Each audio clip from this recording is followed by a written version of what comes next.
आपका मेरे YouTube channel doctor अमर official में स्वागत है। इस चैनल के तमाम वीडियोज ज्ञानवर्धक एवं मनोरंजक हैं। कृपया इसे लाइक, शेयर और सब्सक्राइब करें। आज हम हिंदी पाठ्य पुस्तक के अंतर्गत गद्य खंड से जिस पाठ का अध्ययन करेंगे उसका नाम है बातचीत। बातचीत शीर्षक पाठ के लेखक हैं बालकृष्ण भट्ट। बालकृष्ण भट्ट का जन्म इलाहाबाद उत्तर प्रदेश में हुआ था। इन्होंने साहित्य लेखन में अपने जीवन का अधिकांश समय व्यतीत किया और इन्होंने अपने साहित्य में शिक्षा, बाल विवाह, स्त्री शिक्षा, अंग्रेजी शिक्षा, अंधविश्वास, उस समय की तमाम जो भी समस्याएं थी अपने रचनाओं के माध्यम से उसमें अंकन करने का भरपूर प्रयास किया। इनके प्रमुख उपन्यासों में रहस्य कथा, नूतन ब्रह्मचारी, 100 अजान एक सुजान इत्यादि प्रमुख हैं। प्रस्तुत पाठ बातचीत में बालकृष्ण भट्ट ने मनुष्य की वाक शक्ति, बातचीत करने की शक्ति और उसके प्रकार के बारे में विस्तार से वर्णन किया है। ईश्वर के द्वारा, प्रकृति के द्वारा, ऊपर वाले के द्वारा बातचीत करने की शक्ति, वाक शक्ति सिर्फ हम मनुष्यों को ही प्रदान की गई है और दुनिया के किसी अन्य जीव जंतु प्राणी को यह बातचीत करने की शक्ति नहीं मिली है। और इस वार्तालाप, बातचीत के द्वारा हम अपने दिल की, मन मस्तिष्क की भावनाओं को, सुख दुख या अन्य हर तरह के विचार को इस बातचीत के जरिए, वार्तालाप के जरिए प्रकट करते हैं। तो बातचीत के बारे में बालकृष्ण भट्ट का कहना है कि यही वार्तालाप, बातचीत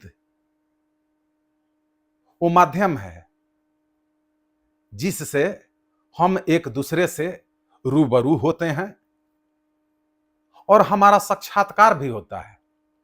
किसी भी इंसान का साक्षात्कार यानी कि उसके शिक्षा, संस्कार, बात, व्यवहार का पता बातचीत से ही चलता है। बातचीत के द्वारा ही हमारा गुण या दोष सब कुछ प्रकट होता है। इसलिए बातचीत को समुचित ढंग से करने का प्रयास करना चाहिए और बातचीत ऐसा हो कि किसी के द्वारा किसी को कोई ठेस न पहुंचे, पीड़ा न पहुंचे। बहुत सारे दोहे श्लोक हैं इसके लिए कि ऐसी वाणी बोलिए मन का आपा खोए, औरों को शीतल करे आपहु शीतल होए, वचने किम दरिद्रता। यानी कि बातचीत इस तरीके से होनी चाहिए, नम्रता के साथ, व्यवहारिकता के साथ, कि करने वाला, सुनने वाला दोनों तृप्त हों, संतुष्ट हों और एक दूसरे की भावना का, मान सम्मान का ख्याल रखें। तो बातचीत को कड़वी होने से बचाना चाहिए, दुर्व्यवहार होने से बचाना चाहिए, क्योंकि यह हमारी वाणी ही है, यह बातचीत वार्तालाप ही है कि बनने वाले काम को भी बिगाड़ देगी और बिगड़ने वाले काम को भी बना देगी। इसलिए बातचीत में सामने वाले की मान सम्मान की भावना का ख्याल रखना चाहिए, नम्रतापूर्वक व्यवहार करना चाहिए ये ध्यान रखना चाहिए कि उसकी भावनाओं को, दिल को, मन मस्तिष्क को कोई ठेस न पहुंचे, क्योंकि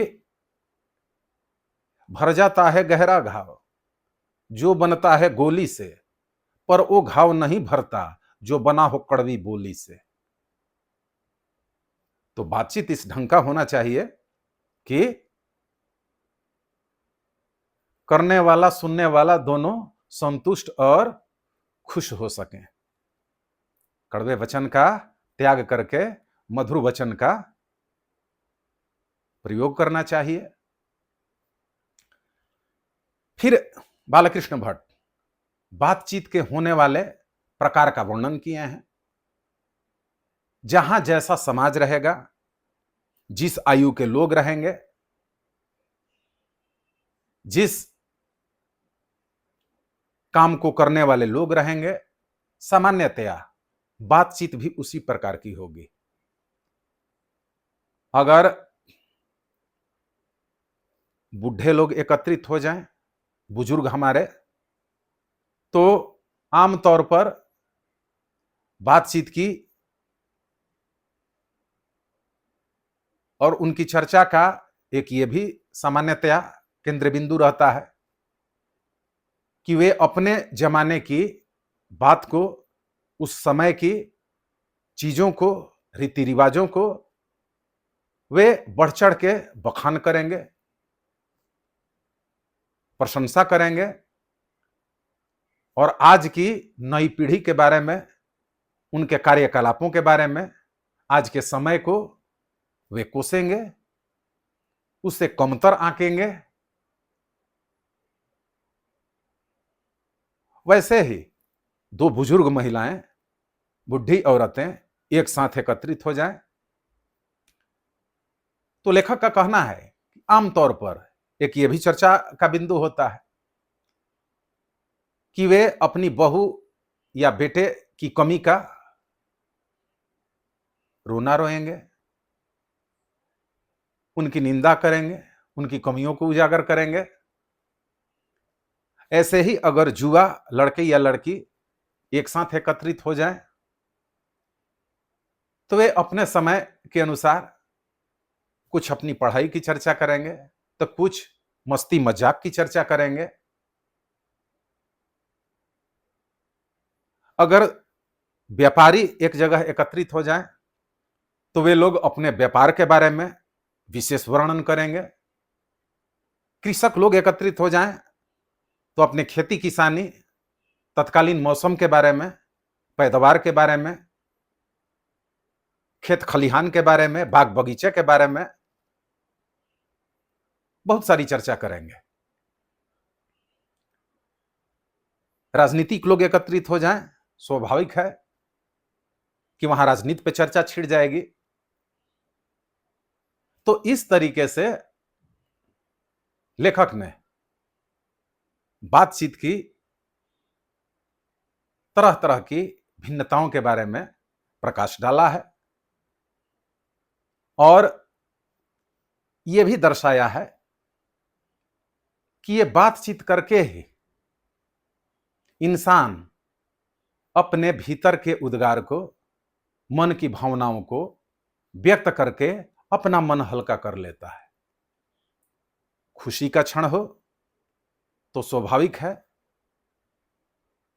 प्रसन्नतापूर्वक दिल से एक दूसरे को खुश करने वाले, मस्ती मजाक वाले शब्द, प्रसंग निकलेंगे, मन बहलाव करेंगे, खुशहाली देंगे। इस प्रकार की बातचीत। अगर कोई दुखांत घटना है, दुख की घड़ी है, तो उस स्थिति में स्वाभाविक है कि दुखद बातों की ही चर्चा होगी, उस दुखद प्रसंग की, घटना की चर्चा करके अपने मन के बोझ को हल्का करेंगे, एक दूसरे से साझा करके अपनी स्थिति का बयां करेंगे।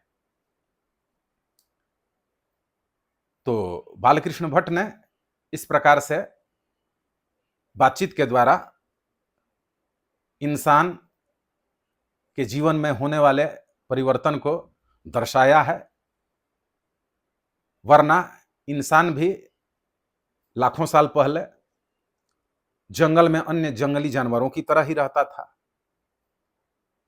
जब बाद में बुद्धि थोड़ी विकसित हुई, बातचीत करने की शैली उन्होंने विकसित की, तब वे अन्य जीव जंतुओं से इतर अलग होकर सब पे हावी हो गए।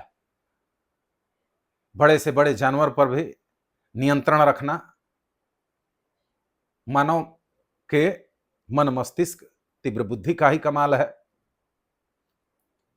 और प्राणियों में सर्वश्रेष्ठ माना जाने लगा। तो इस तरीके से बातचीत के माध्यम से बालकृष्ण भट्ट ने इंसान के जीवन में विभिन्न प्रकार की परिस्थितियों, प्रसंगों का उल्लेख किया है कि बातचीत, वार्तालाप मुख्य रूप से दो व्यक्तियों के ही बीच होती है। अगर तीसरे व्यक्ति की उसमें एंट्री हो जाती है, उसमें आगमन हो जाता है, तो बातचीत अपना मूल स्वरूप खो देता है और 3 से अधिक, 4 या 5 या और अधिक लोगों की उसमें भागीदारी हो जाती है, उसमें शामिल हो जाते हैं, तो बातचीत सिर्फ महज औपचारिकता, फॉर्मेलिटी बन के वो रह जाती है। तो इस तरीके से बालकृष्ण भट्ट ने बातचीत पाठ के माध्यम से यह बताया है कि बातचीत की कला को हमें सार्थक बनाना चाहिए। बातचीत से ही हमारी शिक्षा, संस्कार, विचार, व्यवहार का पता चलता है। तो ये बढ़िया, मधुर और उत्कृष्ट तरीके की होनी चाहिए। अब आगे इस पाठ के अंतर्गत आए शब्द निधि के अंतर्गत कुछ कड़े शब्दों के अर्थ का अवलोकन करते हैं। वक्तृता का अर्थ है बोलने की कला। पुलपिट का मतलब पायदान। नांदी पाठ, नांदी पाठ का मतलब है नाटक के प्रारंभ में किया जाने वाला मंगल पाठ। खामखा का अर्थ है बेमतलब। संलाप, संलाप का अर्थ है हार्दिक बातचीत। संजीदगी का मतलब है गंभीरता। बेकदर का अर्थ है सम्मानहीन। निरस्त का अर्थ है बंद कर देना, स्थगित कर देना। फॉर्मेलिटी अंग्रेजी का शब्द है, तो इसका अर्थ है हिंदी में औपचारिकता। लियाकत, लियाकत का अर्थ है योग्यता। बिचवाई का अर्थ है मध्यस्थता। चंडूखाना, चंडूखाना का अर्थ है अफीम खाने वाले लोगों की मंडली के लिए एक सुरक्षित स्थान। दिलजोई का अर्थ है मन बहलाव। चमनिस्तान, चमनिस्तान का अर्थ है हरे भरे बागों का इलाका। कतरनी, कतरनी का अर्थ है कैंची। सोपान, सोपान का अर्थ है सीढ़ी। तो इस प्रकार इस पाठ की जानकारी आपको मिली। अगले अध्याय में अगले पाठ की चर्चा करेंगे। धन्यवाद।